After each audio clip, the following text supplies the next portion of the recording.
You are listening to Fika with Vicky on United Public Radio, 107.7 and 105.3 from New Orleans.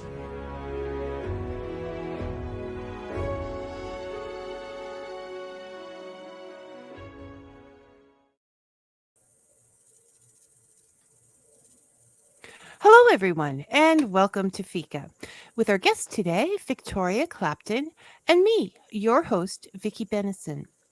Victoria has always been a writer.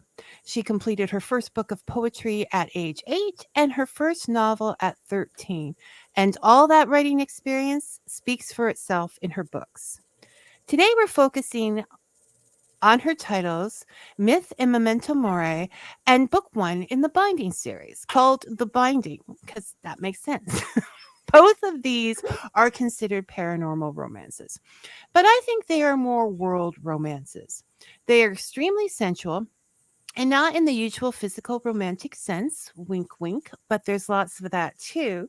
But in the awakening awareness of coffee and a fresh croissant, its aroma teasing you from the kitchen, in the curves and beauty of historical architecture, and in the smooth sound of jazz rising up to your apartment as you look out over a city coming alive after dark. These books encourage a love affair with life, and life can be scary and threatening, but Victoria takes care of these things with courageous protagonists and helpful friends whose lives are stories in themselves. I found of Myth and Memento Mori with a distributor when a distributor had a fill your e-reader for free promotion. Writers do this to introduce themselves to new readers, and this reader was thrilled with the gift. Curled up on a gloomy, rainy afternoon, transported to a small town in the Appalachians, I was surprised at how swiftly and smoothly I fell into this story. And I knew I needed to make it Fika with Vicky's 2024 pick for Halloween. In fact, I decided to have a Fika Halloween pick just because of this book. Thank you for your generous gift of writing, Victoria, and welcome to Fika. Thank you so much for having me. I'm so glad to hear you enjoyed that book. It's definitely the Halloween vibes. It is. It's like having a Rocco. Okay, it's like having a sorry. It's fine. One of the destinations is giving me a little problems. It is like having a pumpkin patch in a book. You can open it up and you can escape to all of those feelings and all of that wonder. And it's just pure loveliness. Victoria. It is just, I could just carry that book with me over and then just open it up to this lovely pumpkin patch, Halloween themed town in the hollows of the Appalachians. Now, before we go on and on about it, how about, for those who don't know, could you explain a little bit about what a memento mori is and give us a little bit of an idea what's behind these two books so that people can have a better idea of our conversation? Absolutely. Absolutely. First of all, the phrase memento mori means loosely, remember you will die. It's a reminder that life is fleeting and you should enjoy it. Every moment. You should make every moment count. Where it comes in is with the Victorians and the Edwardians, because they would wear pieces of jewelry. They'd have coins. They made I'm not sure if you ever heard of mourning jewelry, that when someone died they would make some sort of memento to mark the person that they had lost. And that streamed over into artwork. France was well known for these pieces of it looked like flowers, floral artwork, floral wreaths, but they were made from human hair of people, not necessarily of people who had already died. Sometimes it was just family members and ways to commemorate the family and your loved ones. And of course that did stream into what we now know as mourning memorabilia and mourning jewelry, where and I wished I had some of my pieces with me today. I collect those. You're not shocked, are you? No. but that stemmed into these beautiful mementos of remembrance of loved ones, and it was very popular. It is a practice that's starting to come back. I'm starting to see people, artists, artisans making those types of things again to bring that back into a practice that we use now that would be great to remember our loved ones. No, I remember growing up in a rural area when I went to visit my friends who had like those old farmhouses that were in generations, and this is they would be hanging on the wall, and then you're young and you're told, "Oh, this was made out of somebody's hair," and you were like, "I don't know, I don't know how I feel about this," but now as an older person, it does, and it reminds you that you need to live now and have experiences with those people now. Yeah, yeah. I think it's something. I don't know. Even as a child, now I grew up in a very old family home, and you know, I don't have a family member who's not majorly into genealogy and who we are and where we came from, and so I was around these objects from such a young age. I never thought of them as anything other than wonderful memories of people that came before us. And you would hear the stories about them, and I think that is the thing that you were so close, all those multiple generations living together. I mean, I don't know if that's in your case, but in many of these big family homes, you have grandma and grandpa and the kids and mom and dad, and so you get to know them, and yeah, no, that is lovely. Um, I just came into this from we live in a house. So it had a different different, but no, Right. I can see that. Yeah, no, now I can. It was just at the moment. Oh my. And how does so tell us a little about the book, The Myth and Memento Mori, and how this all fits in. Okay, I without getting from the plot line away, the lead character, her name is Lenore, and Lenore she is a mortician, but every year in October she becomes this professional pumpkin carver at this Halloween attraction at a farm at a pumpkin patch, um, and that's kind of her deal. Only very early on in this book, she meets a stranger in the woods, which we all know probably not a good idea to bring the stranger home. But it's a paranormal romance, so it's fine. He was a strange stranger. He was a strange stranger. Now, but the plot line of the book is at its heart an Appalachian ghost story, and it is a ghost story that has been passed down through my family. My great great grandmother is the first person we knew that told this story of the knockers in the woods, and there are varying different versions of this story. Some are scary, some are not. There are versions of the knockers where they're helping the people that worked in the mines and keeping them from danger. That is not the story my great great grandmother told. Her story was much different. You stay away. If you hear knocking in the woods, you stay away from that.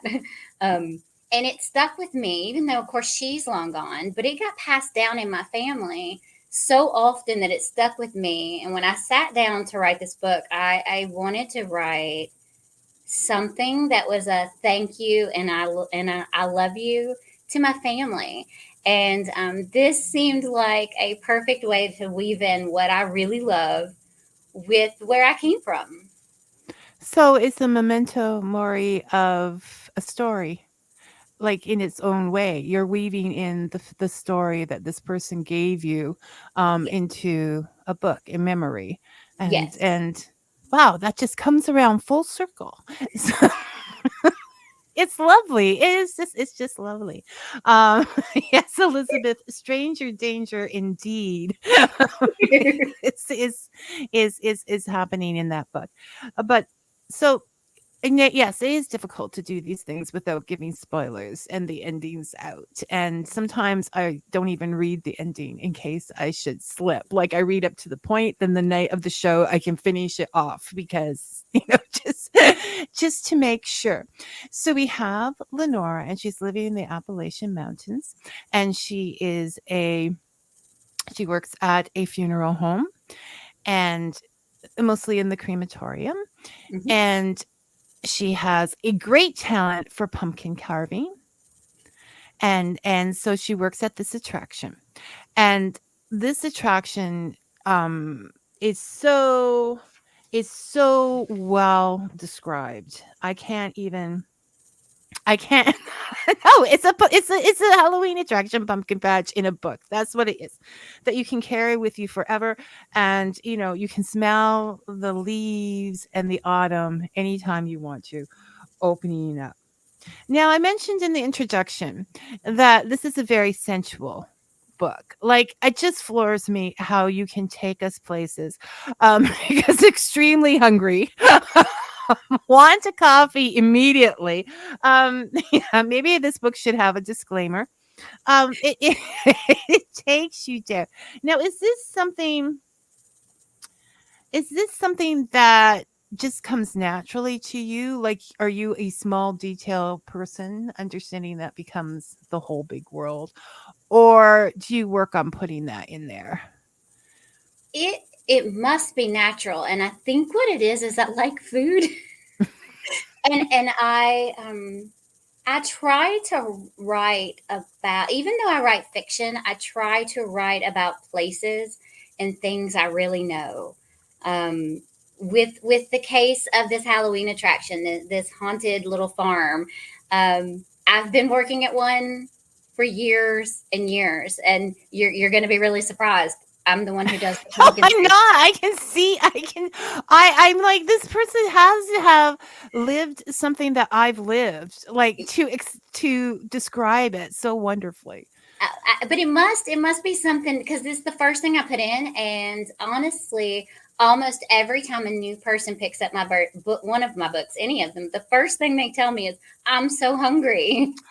Yeah, there is you. There's a couple of others I can think of, and I'm going to start a disclaimer list on them. Before reading this book, you're going to need a pastry and freshly ground uh, coffee. You're going to need warm apple cider. Like, just get it over with. It's going to happen, and just have it with you and enjoy it as a treat.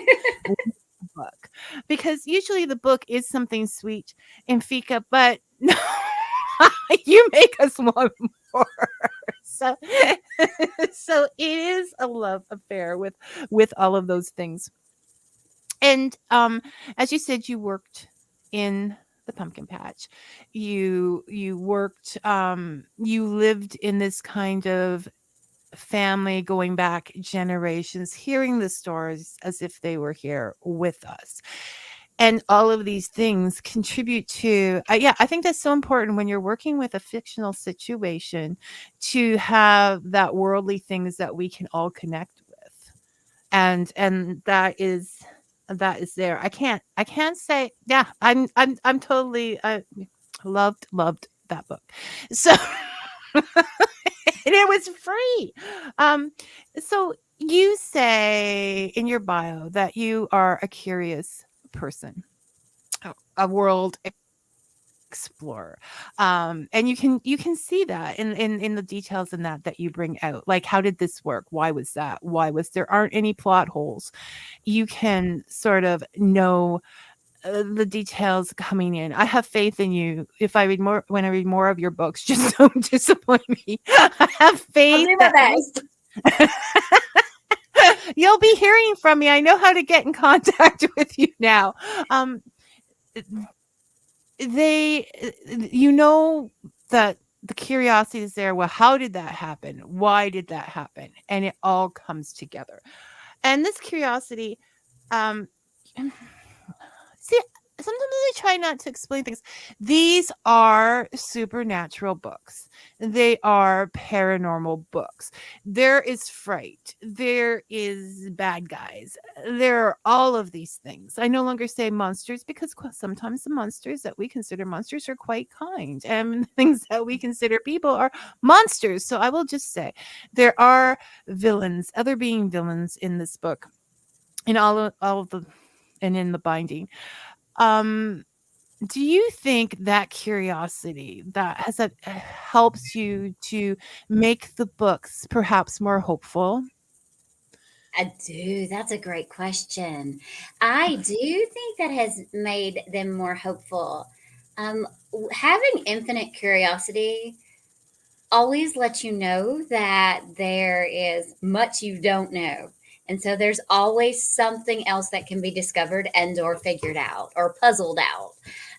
So I think so. I've never thought of it until now, but I think that just having that sort of situation where you are infinitely looking to learn something new constantly gives hope. It gives you something to look forward to. Well, just in the fact that there's all that stuff to learn. Like, I don't understand how anyone can get bored because this may surprise the world, but there's a lot I don't know. know every time you open another book or whatever, it makes you more so. And so, do you think that they make your books more hopeful? They make your books more, I think, grounded. There's something very grounding about your books. Um, but does it make you happier as a person to have all those possibilities in your head? Yes. Yes. I um I often joke that even though in my situation, my day job, I am often older than a lot of the people that work here. But I feel infinitely younger, and just excited. I'm constantly excited about what the day is going to bring. I'm not all sunshine and roses. Don't get what I'm saying, but I just have a much more optimistic outlook because I know there's possibilities I don't know yet. I'm going to be surprised. I'm surprised every day by something. And what's not fun about that? So life is a grand adventure to Victoria. Yes, it and is. she and it shows. And well, you might not have written your books and your stories if you didn't see the possibilities. Yeah. Especially the life of, and you consider yourself an indie writer, right? I just want to. I do consider myself an indie writer. I do have a couple of short stories that have been trad pubbed. And then I have a couple of things in the works in the future. Overall, I consider myself an indie writer because I like that freedom too. Well, no, you can this is why I love indie writers, is because you have a new voice. It isn't and I'm not knocking published writers. I cover all grounds here. But it is an individual voice that hasn't been summoned, if I can use that word. It is an individual voice. So, back to the original topic, which I almost forgot. So, as an indie writer, you have to have an optimistic attitude because you're doing a lot of work, or even writers in general, but you're doing a lot of work, and you have absolutely no idea if how it's going to go. Yeah.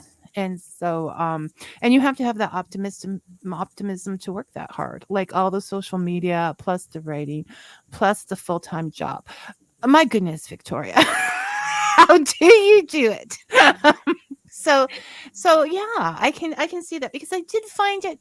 I mean, people really think it has to be like, scary or and very pessimistic, or it's all bright and shiny unicorns, and it's not. It travels a path between those things. So there can be scary and there can be, but there is always hope, and it's very, very grounding. So um in I did say, and I want to get this straight, with people because sometimes people think free means not that good, and it's not that at all. You put myth and momentum of myth and It's momentum a more. mouthful. It's, um, out for yeah. I'm gonna start doing shows with people who's like the binding is fine. Binding is good. To be fair, when I'm talking about a Myth and Memento Mori, I call it Oh Mom. Well, you kind of told me that. No, but we don't want the viewers to forget the name. Okay. So, like I said, anyways, that book we were talking about. That book. Um, I said I found in a promotion for free, and and this is something that authors do to get new writers, new readers. Now, how is this the first one you've done this with, or have you done that with any of your other books or series? It's not actually. I think of Myth and Memento Mori was the third book. I did the binding once. And I did the first book. I have a fantasy trilogy, a high fantasy trilogy called Subaru's Inn. And that first book is called Lurid Lantern. And I did that one time. And I will probably continue to take part. That's that stuff your Kindle event. And I will Yeah. continue to take part in that so long as I'm able because allowing one book free has gained me quite a few readers. It's worth it in the end, and I want people to read my books. And if that's what it takes to get them out there, then I'm happy to do it. Okay, so you would suggest it to any new authors out there, Yeah. and you're more than see. I think it's a great idea because how do they know? How do they know what they're getting? And a sample doesn't always do that. Right. So I've always encouraged people to give a little and get a lot back. I would think Yes. Yeah. so, I think so. especially. Yeah, especially in these days, like people aren't so, and to know. I mean, okay, even though I purchased the binding, the first one, it was $3.99. So it's still not over the top, Right. It's one of those less than a fancy cup of coffee. You can though you need those actually that's good saving the money because you're gonna need that fancy coffee while you're reading it.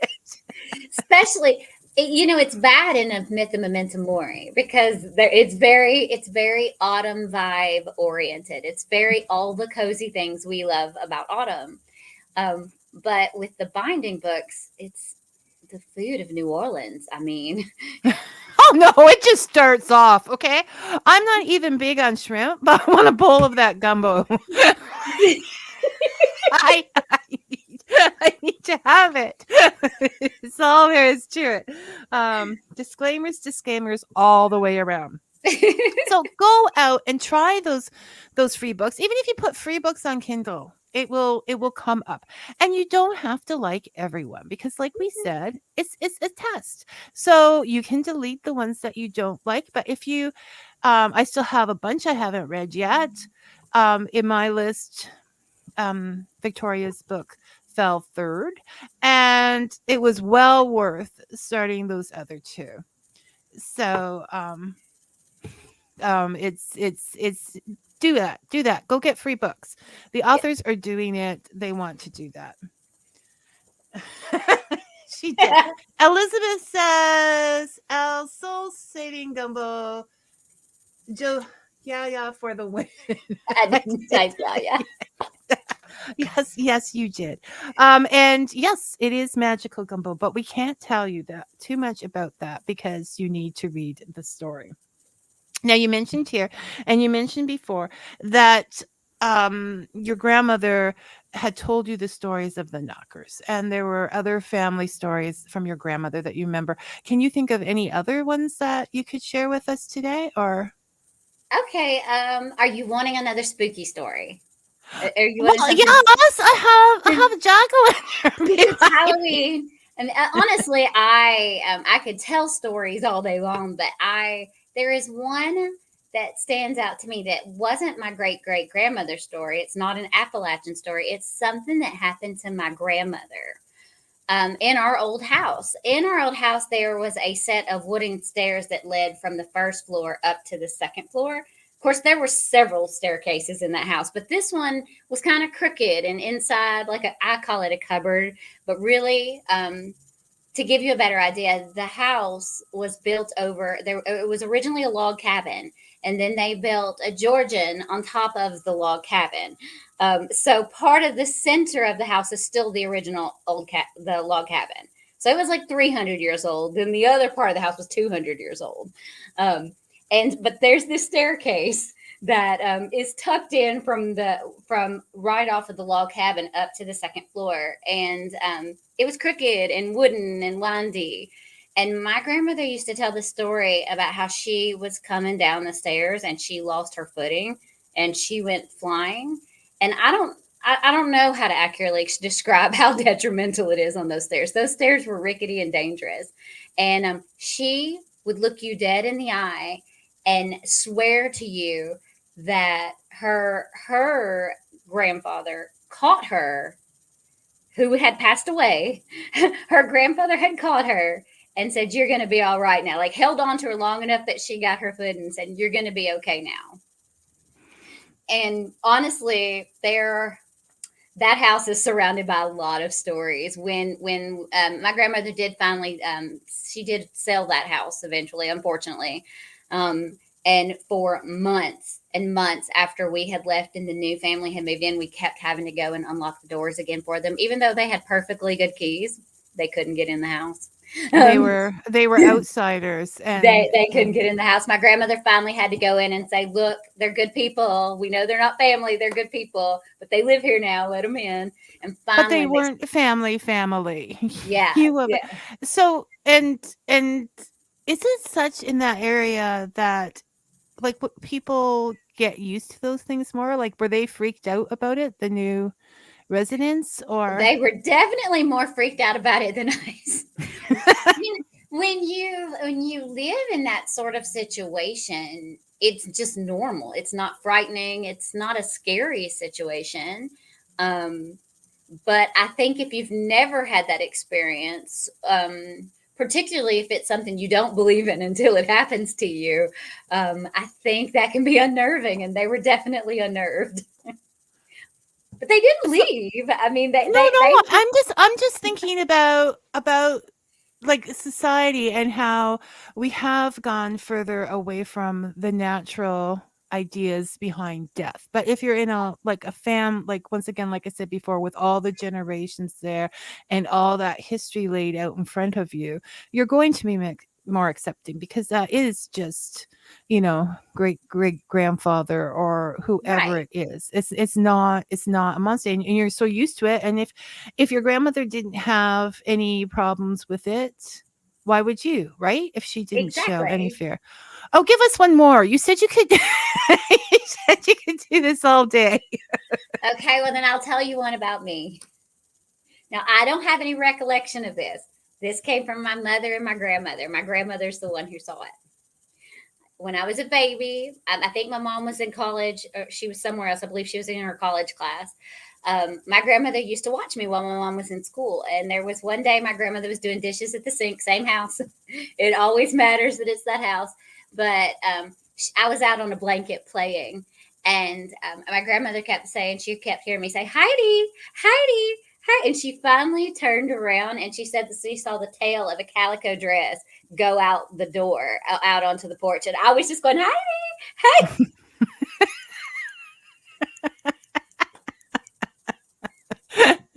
Well, okay, so you grew up with this all your life. This was Yeah, I did. this was not freaking. And so I'm sure that contributes to the smoothness and the naturalness of your stories as well, because you're not thinking, how are people going to react to this? This is something different.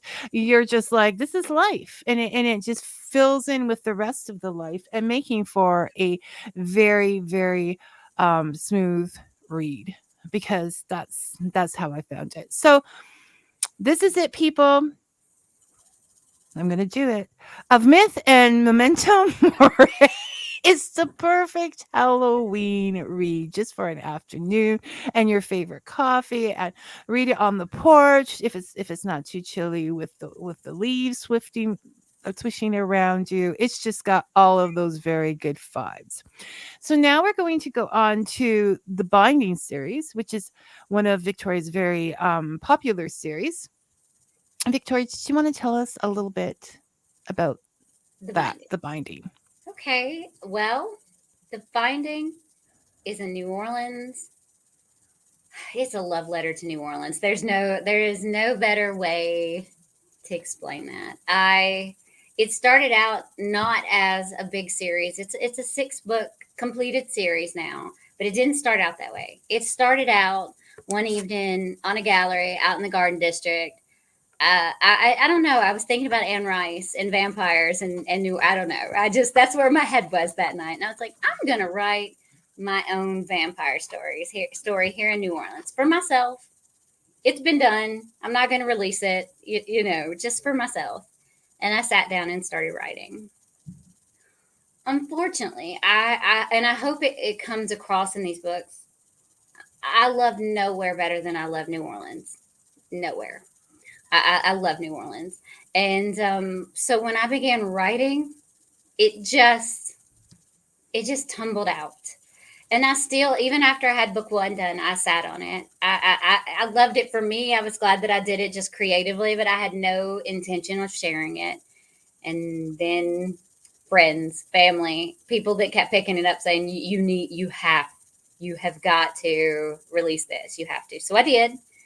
And so it is about a girl. Her name is Sabella Rose. She is an adult person. It was important to me not to write about somebody who is a teenager or even what I would consider young adults. I wanted somebody who was in their 30s or very close to their 30s, and at a point in their life where I haven't figured it out, and I haven't found my place. I'm going to try this. I've always been drawn to New Orleans. I'm going to New Orleans. I'm going to try this.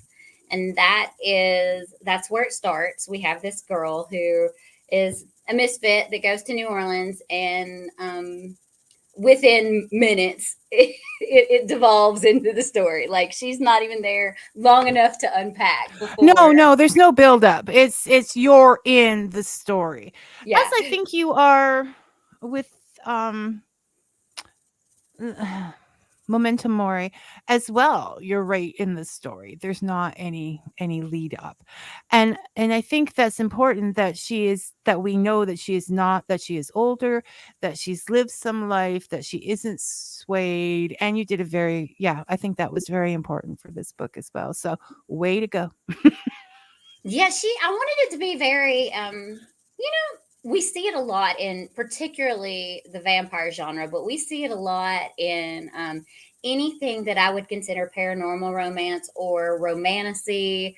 Any of these fantasy romance, we see it a lot where we have these young characters that are put in very, very adult themes. And I just didn't want to write that this time. I wanted to have somebody who already knew who she was. She already was settled in who she was as a person.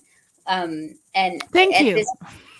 I was looking for that. I was looking for somebody who wasn't the typical body shape that we see. And that's getting better in books. That's getting a lot better in books. But I wanted her to be just different, and not different from other humans, but more like what I see with people I meet on the street, as opposed to this impossible thing that doesn't exist. But I did put her into impossible situations. yes, you did. And she rose to the occasion with that hope. I don't like to spill too much, but I think maybe there's a part of you in there, as you say, because you're like, what are the possibilities? And so, you jumped into the book without thinking about making it a series or whatever. And she likes to jump into things as well. So, and I think chaos makes us grow. So I think you need to have some of that chaos in the book to do that. Now, back to where you said it's a love affair with New Orleans. I mean, maybe that's what I picked up when I said this book is a love affair with the world, with life, because I could okay, I mean, I'm looking up restaurants, I'm looking up recipes. So I'm looking up all of these things, images. I think, people, get yourself a map and have it with you while you're reading this book of New Orleans, because it is a trip. It is a vacation in New Orleans. Once again, she did that, and I think it's just because Victoria loves these places so much, and it comes through. And Now, I would so you would never write about something you're not passionate about, obviously. absolutely not. And I will say, adding on to what you were just saying, at the end of each of the six binding books, I listed all of the real places and the restaurants and the stores and whatever that. Now, of course, since the pandemic, some of those things don't exist anymore. But when they were originally written, they were all places you could go. They were local shops owned by local people. A lot of them are still there, though. It's worth it to have you a little map or your little Google out and say, "Hey, can I go get the snow cone here?" You probably can. It's probably still there. And I have had a couple of readers take my books and go around New Orleans to each of the spots and take pictures. Like, I met so and so with this book. And so it's real. I mean, when my kids were small, we went to Philadelphia because of National Treasure. Well, we had friends there, but we tried to do the National Treasure tour, and it just, Yeah. the real world did not work like it did in the movies. Okay, some of those distances were very far apart when he just turned around and they were there. So, can I trust you that your timing, your in book and in real life versions are the same? Yes. So if it says it's a 5-minute walk to meet Rose, the pirate bartender, Yeah, I can tell you. I can actually tell you where Rose, the pirate bartender, is right now at this minute. Yeah, you can find her there. She is not bartending though right now, not anymore. She's a tour guide. She was but bartending, but she's not saying you bartending can go anymore. and meet Rose. I mean, there are You different, can. You can take one of her tours. and I When I added her into the book, did not know her. I saw her. I'm a people watcher. I'm a people watcher. I love to I think people are beautiful, which is maybe crazy, but I just think people are beautiful. And she is someone that I saw on the street one time, and I thought, wow, what an interesting person. She'd make a great character. And I wrote this character. I had no idea what her name was, not at all. I wrote this character into my book. I named her Rose, and lo and behold, her real name is Rose. It was totally by accident. So when I finally met her in person, we do similar events together, so we run into each other from time to time. And when I finally met her and I told her that, she was just flabbergasted. She was like, "That's pretty cool." so she was a Rose. She No, really was a Rose. so we have this vampire story, and it has a mature woman in there who's making the decisions that she wants to make for her life. Yes, And yes. she grew up reading vampire books and being told by the librarian that, this is not books for kids, but she didn't listen because she was like that. Um Good True. for her. And she read what she want. Let us all be that strong. All right. No book shaming, no anything, just go for it. Just go. Um so she would there are quotes from some different authors in there. There's some shout outs to, I'm not going to tell you what the shout outs are, to certain characters on television shows and that you might recognize. There's a shout out to a half shout out to one of my favorite Half shout outs. so I was pleased, and they're always fun. So I'm not going to share that. So obviously, with the whole, but you've read a lot of different vampire books and movies and stuff. What are your favorites? You know what I'm gonna say. It's my all time favorites, Anne Rice. And I did. It's not a spoiler. There is an Anne Rice quote in my book. I have permission to use it before she passed, Lady Anne. Crazily, as a younger writer, I was like, I'm going to email Anne Rice and see if she answers. And she did. She did. She answered me. She answered me more than once. So the quote is there with her permission. And Did I you just, frame it? oh, honey, I've got them all framed. Yes, I have framed it. It meant so much to me that she just answered me.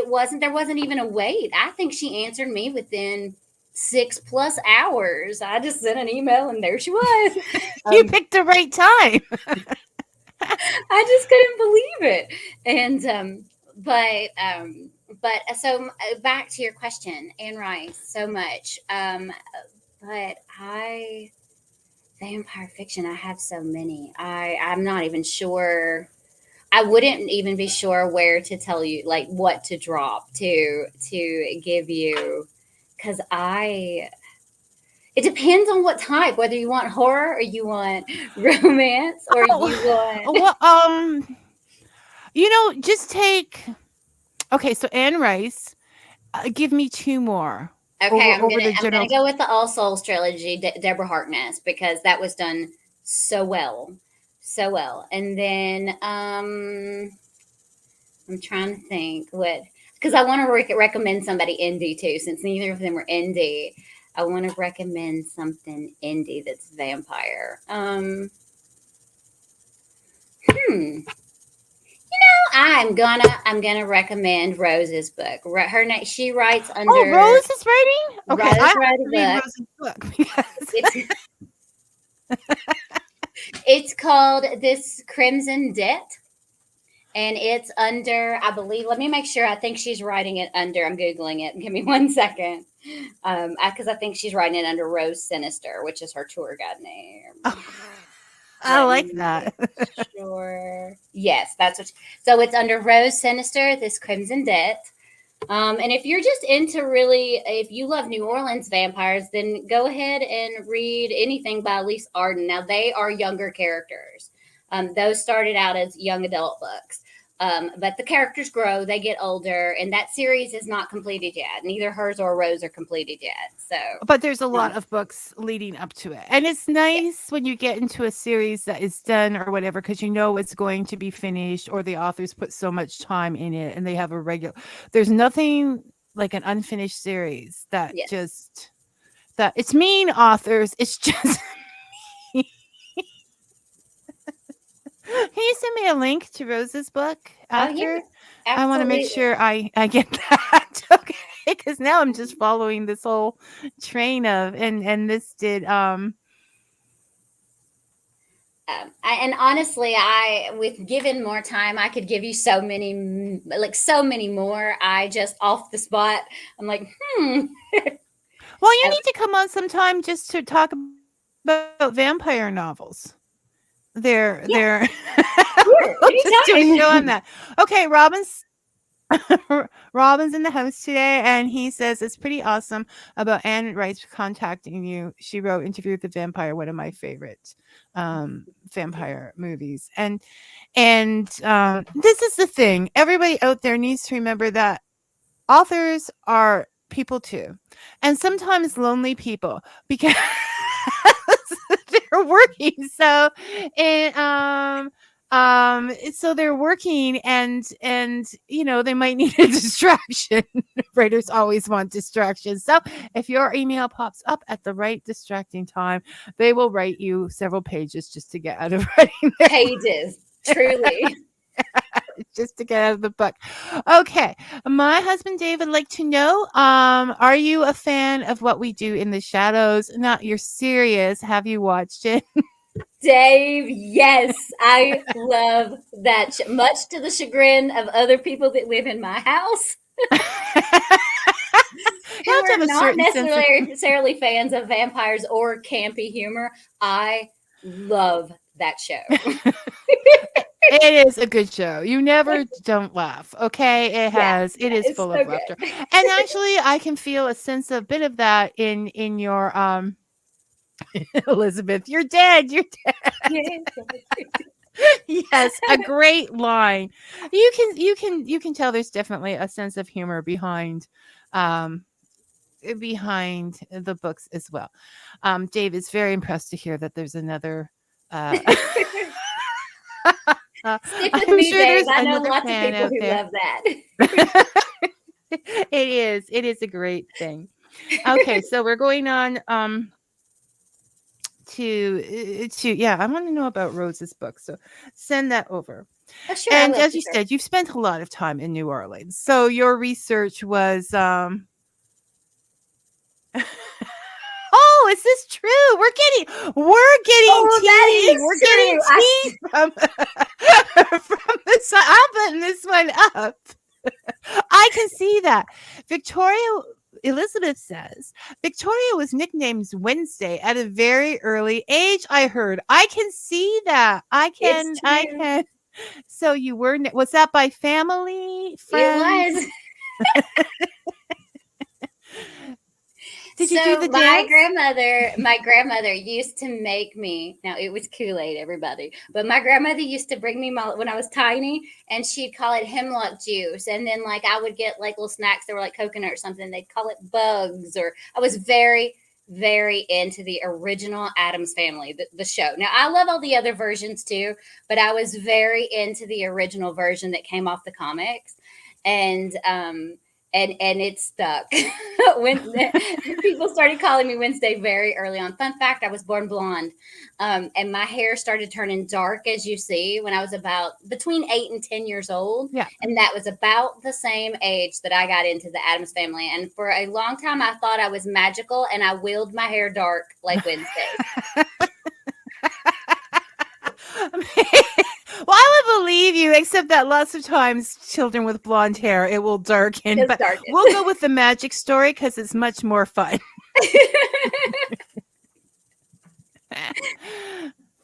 So I did actually have to brag at a Comic-Con. I did get a chance to meet Wednesday, the original Wednesday from the original Oh, show, that's so which was just cool. a highlight because yes, yeah, that is Dave. Another fun series. Wednesday is a fun series, but the original warped so many. It didn't warp us. It had such a good and wholesome meaning behind it. The Addams Family, It and really to did. I think there's a lot like the monsters. I think all of those help to open up to people seeing people who are different as but now I Well, can't see you without seeing Wednesdays. fair. It's fair. So if I make I thought I would grow up and graduate into Morticia, but I haven't. oh, none of us. Morticia is just beyond any of our possibilities. Okay, I believe in possibilities, but the possibilities of pulling off that kind of grace and that kind of cool in that dress that you can't move in all at the same time is just It is a grace I have not yet accomplished. no, there needs to be a school. Yes.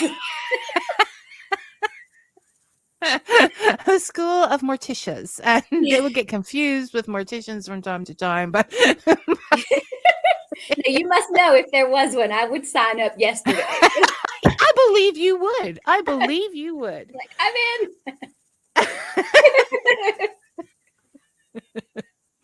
So I was going to ask, could you think certain places like the Appalachians, New Orleans, have this atmosphere that encourages these kind of stories, or do you think it's just the long memories of some families in the South, like your I think it's own a that combo of both. I do. I think it's a combo of both because I know this is a little off topic, but Savannah is very much the same way. With a different feel. The city of Savannah has a much different feel than New Orleans does, but there is something, and there's something about these old houses, and until you've experienced living in one, particularly if you get the joy of growing up in one, um, and the story, like it's interesting to be born into stories. Mhm. I have many friends that don't know beyond who their grandparents are. They don't know anything beyond that, and I luckily do. I have lots of stories because they were still there. It reminds me of my European friends because they mostly live in places that have had a chance to be much older than all of the places in America.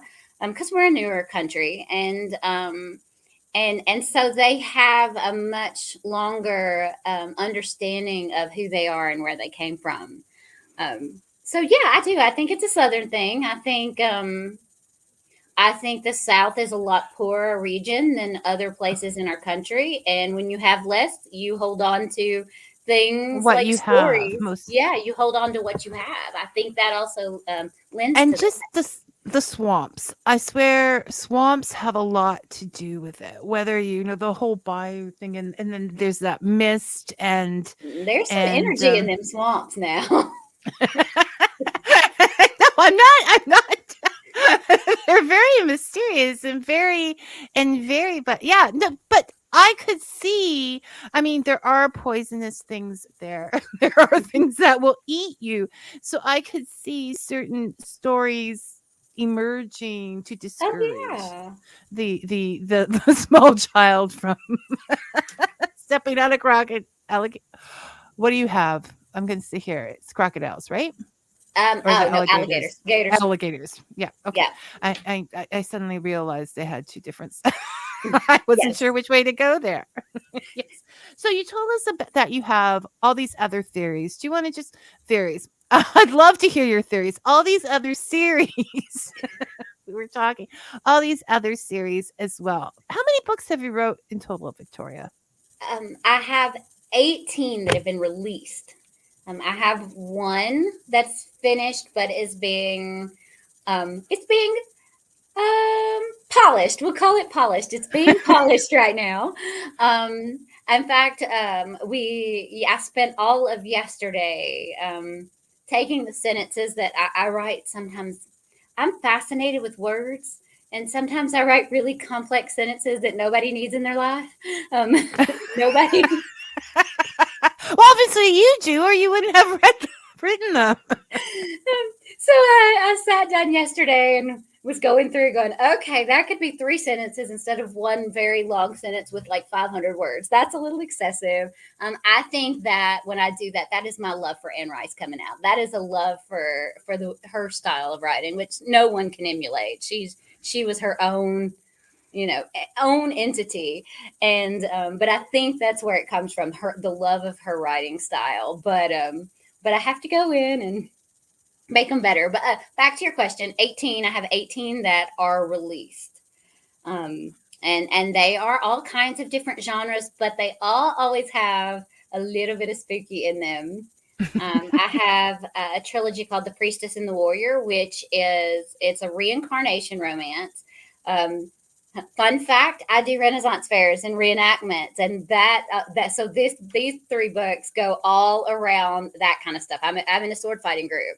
I do belly dancing. You will see all that kind of stuff, all the fighters, all the stuff that happens behind the scenes at these Ren fairs. That's in those books. Oh, cool. All the hanging out that we do at night by the campfire, the mead drinking, the storytelling. It's always storytelling. That's that trilogy.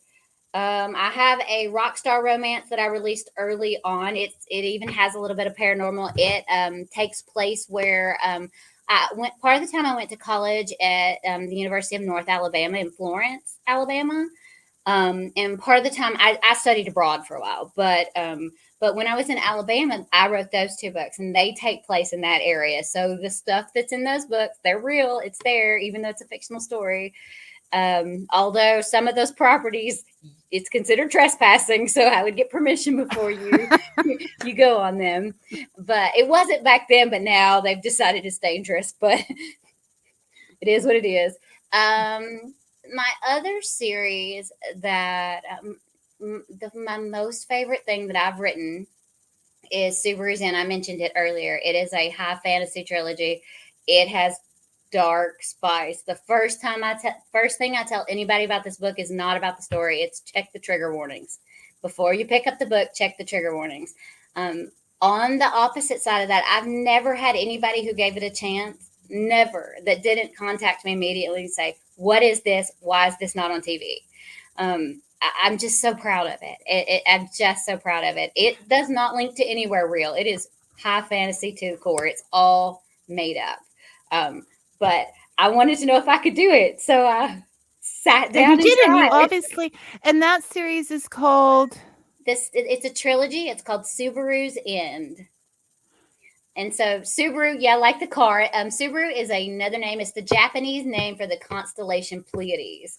And Pleiades, of course, is linked to the myth of the seven sisters. Um, almost all my books have something to do with mythology in one way or another. I always weave in mythology into them. No, I think that, I mean, this is where it's coming to. I'm doing more and more books like this because it is fairy tales that brings us in. It is folklore that brings us in. It is the stories that our grandmothers told us that brings us in. And where do they go to? Ghosts and and so this is where it yeah, this is where we usually end up because that is what intrigues people, I think. And I think it has from the first fires and the first stories. Like, I what is think in so those too. dark shadows? What do we do in the shadows? So, yes, Dave, we did spend time at Ren fairs and stuff, with a booth and things, so we get it, and we get and we get the fun around it. So I'm gonna have to check that one out as well. And if people want to hear more about these series, or where to find your books, I do have your your website floating across, but it's hard to catch up. So, where is your favorite place for people to look for you? I am all across social media, just almost every site that I can think of under Victoria Clapton. And my books are available on Amazon, Barnes and Noble. Most places you can buy books, you can find them, but probably easiest on Amazon just because it seems to be. I where- But they are people other argue places. There are it's even. if Go ahead. it is the place where people go and it has the biggest selection. So if you, and I know you can get applications for your computer for all the different sites, but if you don't want to have your books all over the place, that's why I gave in. I mean, I originally, but yeah, check on Amazon, people. Okay, that's that's where to go. And it seems like Victoria has something for just about anyone out I there did. in the internet. Oh yeah, yeah. That it's all across the board, so you can find something. But I do. If you like fall at all, you need to read of of And Memento Mori because it is autumn and Halloween and all those fun things in a book that you can carry with you so you can keep it in the pocket. Stewards of the Sea is one of Elizabeth's favorite books. Is that part of one of those series or is it a standalone? that is my one and only contemporary romance. I wrote, fun fact, I'm 3 classes away from also being a marine biologist. Oh, you just don't stop. So I'm one of those people that thinks that you should constantly be learning, otherwise you're stagnant. And anyway, I so this book is written about. It's just a contemporary romance, but I wanted to write a book where all the proceeds went to the Save the Turtles Conservation Project in Gulf Shores, Alabama, and they're so great with the turtles, and so that's it. It's just a really fun beach read. That is the book you read when you go on vacation. It's just a romance. It's fun, and it's fun like of Myth and Memento Mori, but with a beach vibe instead of a Oh, the- Halloween autumn vibe. it's a vacation at the beach with It's a with with, a, vacation. with their little. I think there should be a disclaimer because I have a feeling that if you are in Victoria's life whatsoever or have experienced anything with her, you may just end up in a book. Because she shares her experiences so well and enjoy them so much. Victoria, thank you for so much for. Is there anything else you wanted to say? No, but thank you so much for having me. This was fun. Oh, good, good. I hope that's what Fika's all about. Having fun. And if we need to talk about some of your other series, or if you want to do a vampire, these are the books to get. Vampire story show. I'm all in there. Okay, so Okay. Okay. You take care. Thank you so much for the afternoon and taking your time out. Okay. Bye-bye. Bye. Fun vampire talk and ghost talk. So first of all, next week we're going to have, I'm stuck on vampires now. We're going to have Luke Eastwood join us. We'll be talking about the roots of Halloween and his book A Path Through the Forest, which are essays written from a druid's point of view. And if you like this and you want to know more about upcoming episodes, please follow me on Fika with Vicky on Facebook. So I will see you all again next week. Until then, may your coffee be may your coffee be hot, and your story sweet. Thanks for listening, everyone.